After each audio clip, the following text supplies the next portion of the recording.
Hello everybody, Ray Pedraza on the McAllen Cable Network. The big buzz at McAllen ISD is TLC3, which of course essentially means it's an ambitious effort by school leaders to put cutting-edge technology in the hands of all of the district's 25,000 students, such as iPads and iPod Touches. Joining us right now in the McAllen Cable Network studios is Dr. James Ponce. He's a superintendent of schools for McAllen ISD to tell us all about it. Dr. Ponce, welcome. Good morning. This is exciting. Everybody's talking about it. Very exciting, and that's what TLC3 Cube should be. It's actually TLC Cube because we're talking about classroom, campus, and community.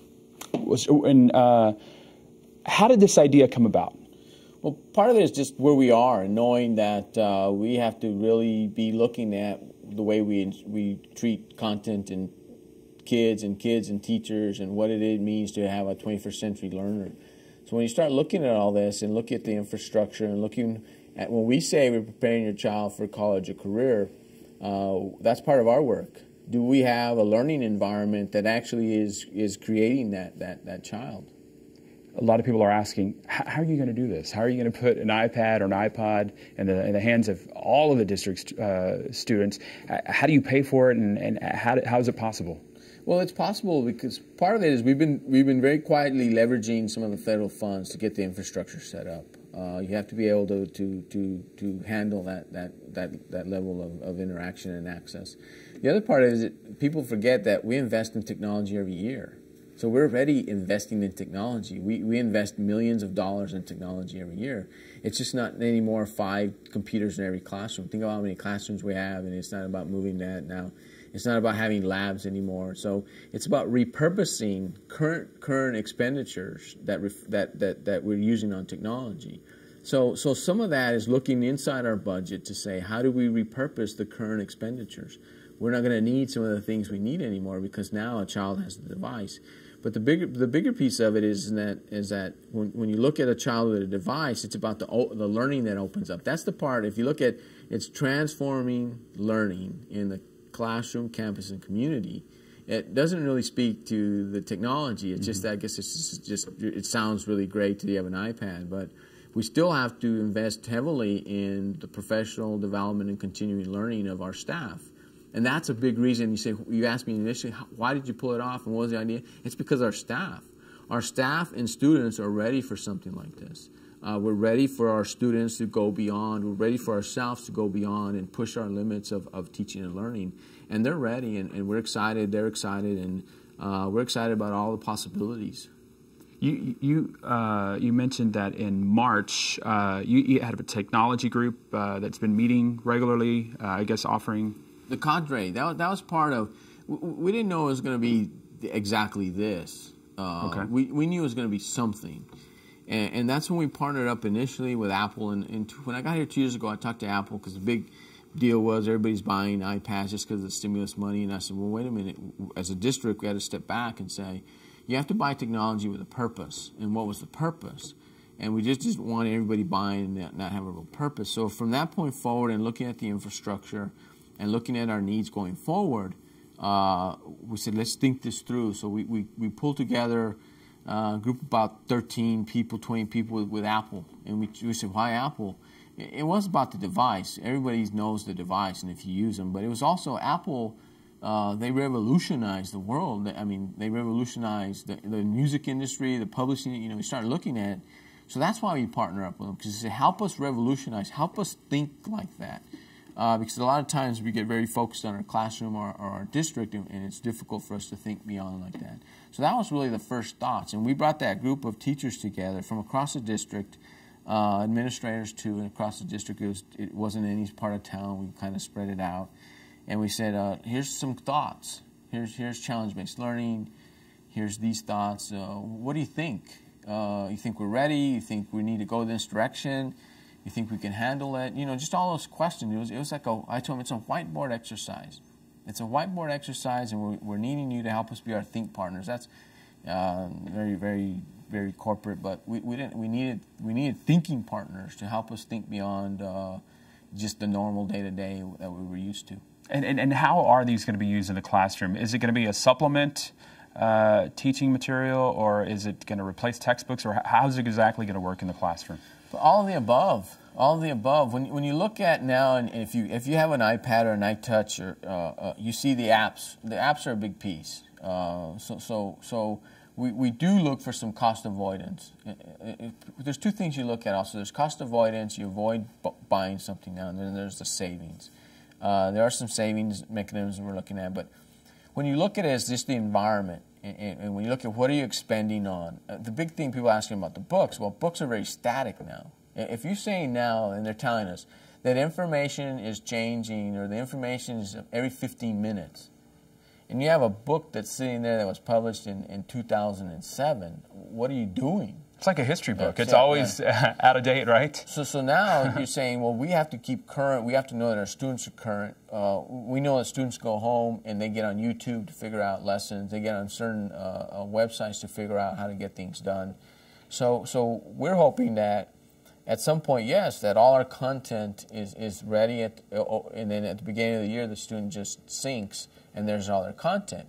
The other part is that any updates throughout the year, you just sync, and now you're updated. Nice. Especially now, probably with cloud technology, it might not even be a sync. It's just you just get the update. So now we're not behind. Now you haven't you use history. Now here's a history book, and you're talking about the revolution. But here's you click on it, and then there's a little vignette, or it takes you to the places. Science, we're doing a lot with science. Here's the experiment. Well, here's the experiment. You know, you don't even really need things. You just use the apps, and so it's using those tools that our students find second nature that we're still trying to figure out. And you get into that digital immigrant, digital native. Well, we're setting up a system for digital natives. We're digital immigrants, so that's part of just that to and fro and figuring out what is that right combination. Yeah, there's studies out there, but why can't we be part of the cutting edge and people studying us? You know, we don't have to wait around. We have staff that's capable, parents that are capable, and students that are capable of putting this together and monitoring the learning. You know, we have millions of hits a day right now, and people are worried about, well, you know, there's all these bad things that are going to happen. Well, the kids and the teachers are chomping at the bit because of all the good things they're going to do with it. Right now, we have millions of hits a day. That's what we're looking at. And we don't have a lot of bad hits within those millions. It's probably less than 1% of 1% when you look at it.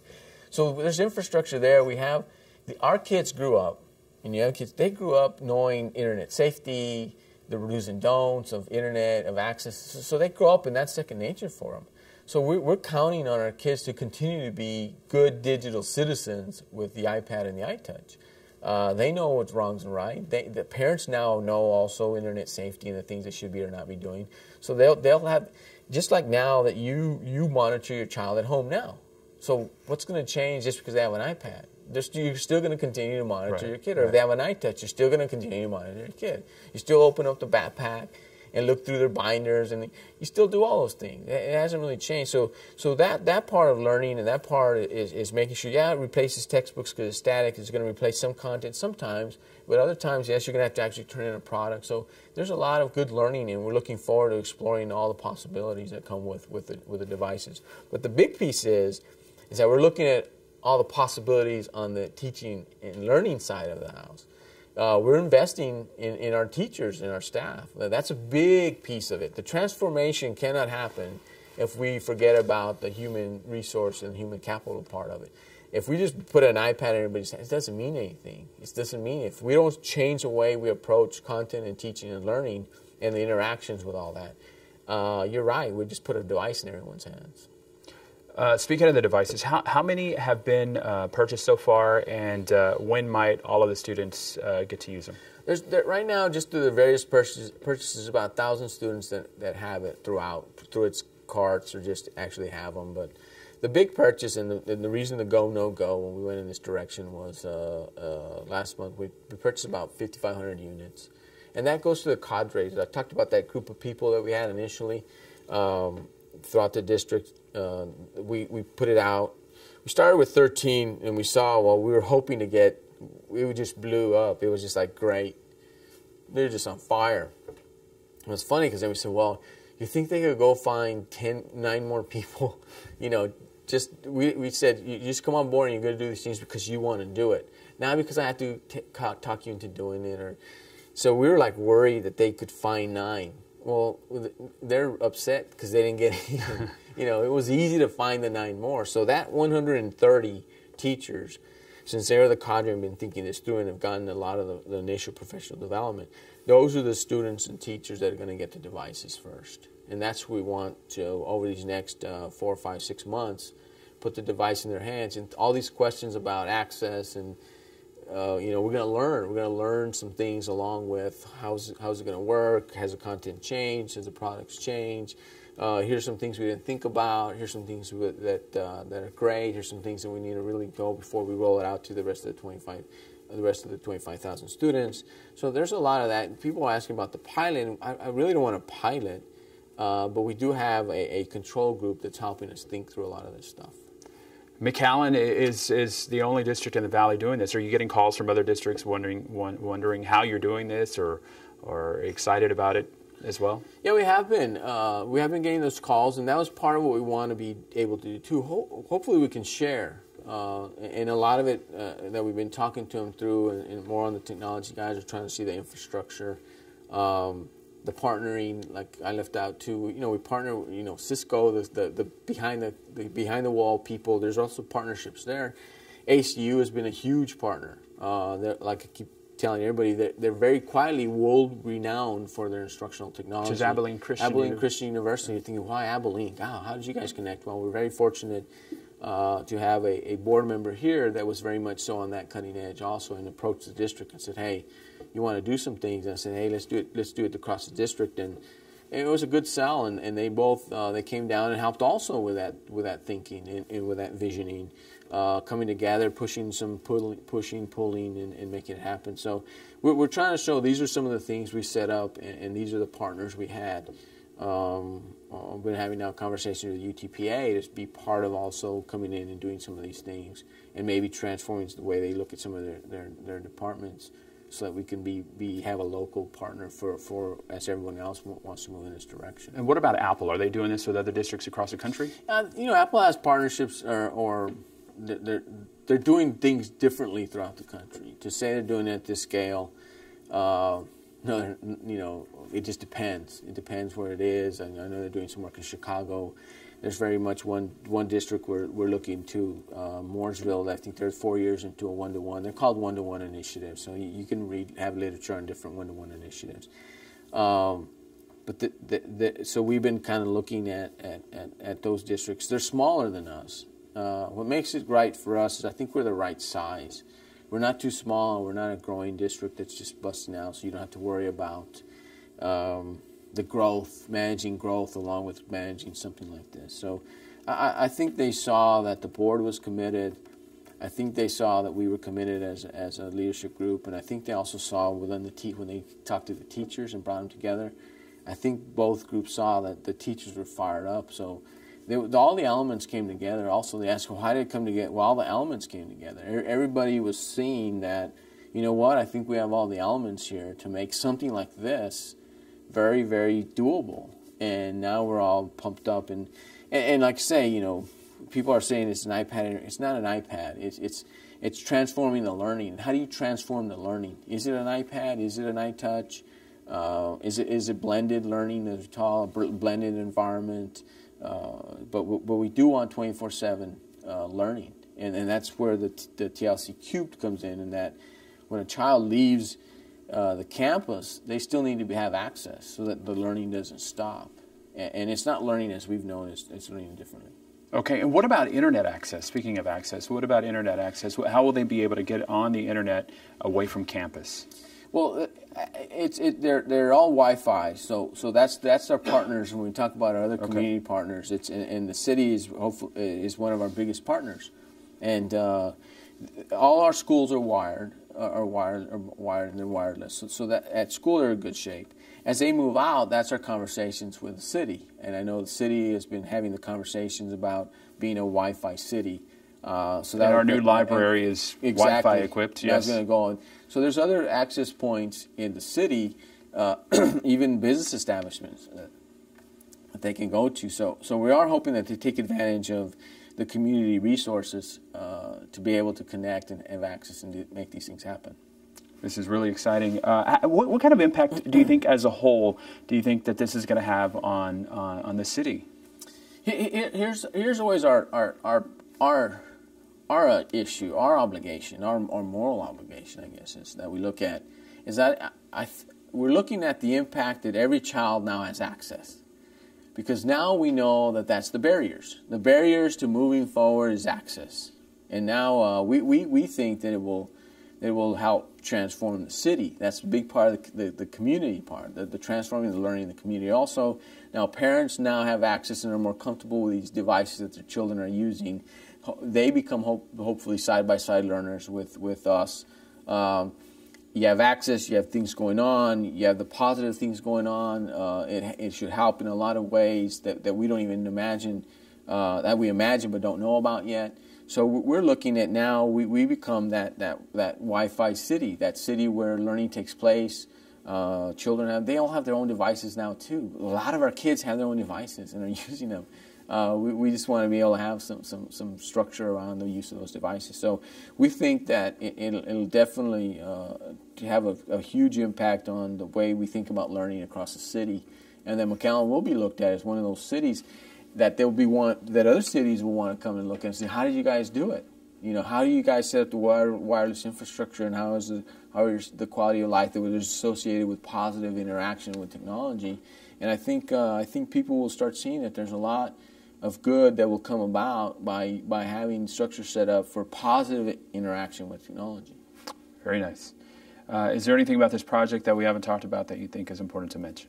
Yeah, just that we are embarking upon something that is truly transformational. So people need to understand that we're not unlike any other business. We have to look at the resources we have, and we have to think about our goals and what we're charged with, and we have to put those things together. And we also have to, we can't sacrifice the present, we can't sacrifice the future at the expense of the present. So we have to be able to be very prudent with those monies. You know, it's not a luxury. This isn't a luxury that we have all this extra money and we're trying to do this.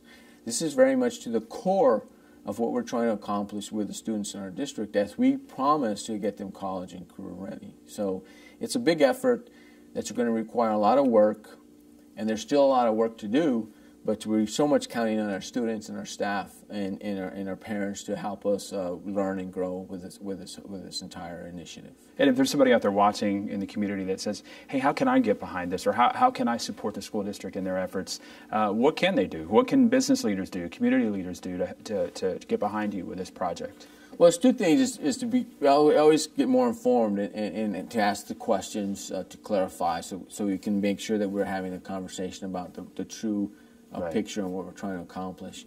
Always financially is great. While we are making our own adjustments internally with our budgets, we are seeking either foundation funds or private funds to make something like this happen. We're trying to make that connection to see that it is a community effort, and for everyone to see the residual benefits, and that it wouldn't be a bad investment if you want to do something like this. We're setting up the structures for financial structures for private donations and to be able to work with some of this also. Well, very good. Well, all of us here at MCN, the City of McAllen, we commend you on your vision and your leadership for taking on this big project, and congrats. No, thank you. It's exciting. I think you see the kids are excited. I think you're mentioning too, it's just the excitement, and it really is about the learning. Kids are excited to get something because they see their own learning potential is about to explode, and that's what's exciting to me. And parents are excited because they see how excited their kids are about learning. It's transforming learning, and that's what it's all about. It's not about the device. It's now that the learning is going to transform, and I hope everybody starts to see past this initial blush of the device that it's about transforming learning, and that's what we're excited to be a part of. Well, very good. We look forward to hearing from you again in the future about this and other exciting things coming up at McAllen ISD. Thank you so much. No, thanks for the time. All right. And we, of course, thank you for watching. I'm Pedraza, and this is the McAllen Cable Network.